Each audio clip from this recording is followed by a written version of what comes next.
തിരുവനന്തപുരം നഗരത്തിൽ ഹോട്ടലുകളും മീൻ മാർക്കറ്റുകളും കേന്ദ്രീകരിച്ച് ഭക്ഷ്യസുരക്ഷാ വകുപ്പിന്റെ പരിശോധന.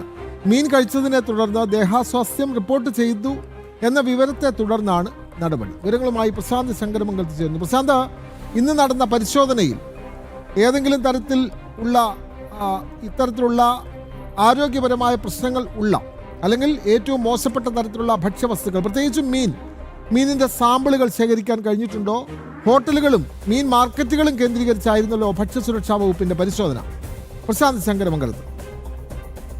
ഹോട്ടലുകളും അതോടൊപ്പം തന്നെ മത്സ്യ മാർക്കറ്റുകളും കേന്ദ്രീകരിച്ചാണ് പരിശോധന നടന്നത്. ഇന്ന് രണ്ടുപേർക്ക് കൂടി ഇത്തരത്തിൽ ശാരീരിക അസ്വാസ്ഥ്യം ഉണ്ടായി.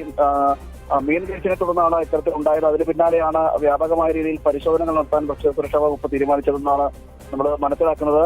അതിന്റെ പശ്ചാത്തലത്തിൽ ഇത്തരത്തിൽ ഹോട്ടലുകളും അതോടൊപ്പം തന്നെ മത്സ്യശാലകളിലും അടക്കം ഇത്തരത്തിൽ പരിശോധനകൾ നടന്നു.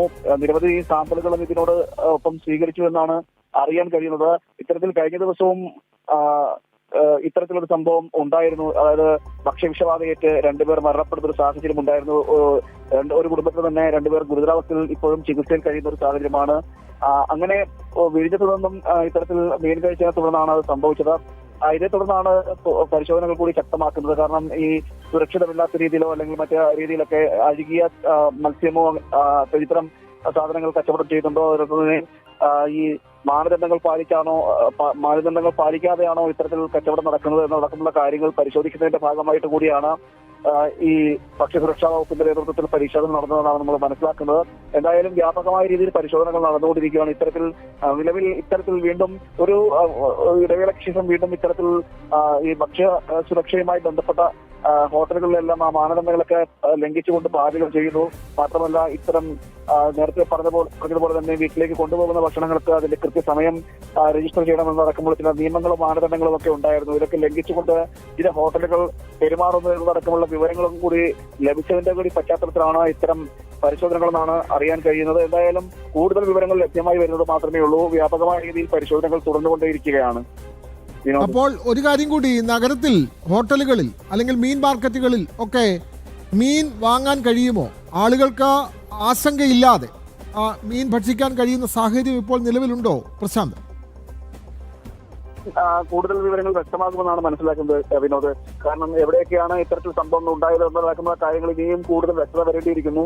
കൂടുതൽ വിവരങ്ങൾ ലഭിക്കേണ്ടിയിരിക്കുന്നു. അതുകൊണ്ട് തന്നെ ഭക്ഷ്യയോഗ്യമായിട്ടുള്ള മത്സ്യം കച്ചവടം ചെയ്ത സ്ഥലങ്ങൾ എവിടെയൊക്കെയാണ്, അല്ലെങ്കിൽ എവിടെ നിന്നൊക്കെയാണ് ഇത്തരത്തിൽ ഭക്ഷ്യയോഗ്യമല്ലാത്ത അല്ലെങ്കിൽ ഈ വിഷം തളിച്ച മത്സ്യം കച്ചവടം ചെയ്തത് എന്നടക്കമുള്ള കാര്യങ്ങളിൽ ഇനിയും വ്യക്തതകൾ വരേണ്ടിയിരിക്കുന്നു. അതിന്റെ വിവരങ്ങൾ പങ്കുവയ്ക്കുമെന്നാണ് നമ്മൾ മനസ്സിലാക്കാൻ കഴിയുന്നത്. എന്തായാലും കൂടുതൽ ഈ പരിശോധനകൾ ഇപ്പോഴും തുടരുന്നു എന്നാണ് അറിയാൻ കഴിയുന്നത്. അതിനുശേഷം ഒരു പ്രതികരണം ഉണ്ടാകും, അല്ലെങ്കിൽ അതിന്റെ വിവരങ്ങൾ ഈ ഭക്ഷ്യവകുപ്പ് തന്നെ നൽകുമെന്നാണ് കരുതുന്നത്. എന്തായാലും വ്യാപകമായി പരിശോധനകൾ നടന്നുകൊണ്ടേയിരിക്കുകയാണ്. സംസ്ഥാനത്തിന്റെ നഗരത്തിന്റെ പരിധിയിലും അല്ലാതെയുമുള്ള മത്സ്യശാലകൾ അടക്കം മീൻ മാർക്കറ്റുകൾ അടക്കമുള്ള കേന്ദ്രങ്ങളിലാണ് ഇത്തരം പരിശോധനകളാണ് ഇപ്പോൾ അറിയാൻ കഴിയുന്നത്. പരിശോധനകൾ പൂർത്തിയാക്കിയ ശേഷം ഒരു ബ്രീഫിംഗ് ഉണ്ടാകുമെന്നാണ് കരുതുന്നത്. അതെ, വ്യക്തമാണ്.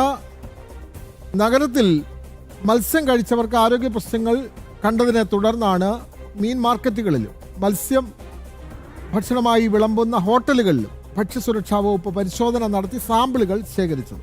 വിവരങ്ങൾ നൽകുകയായിരുന്നു തിരുവനന്തപുരത്തു നിന്നും പ്രശാന്ത് ശങ്കരമംഗലത്ത്.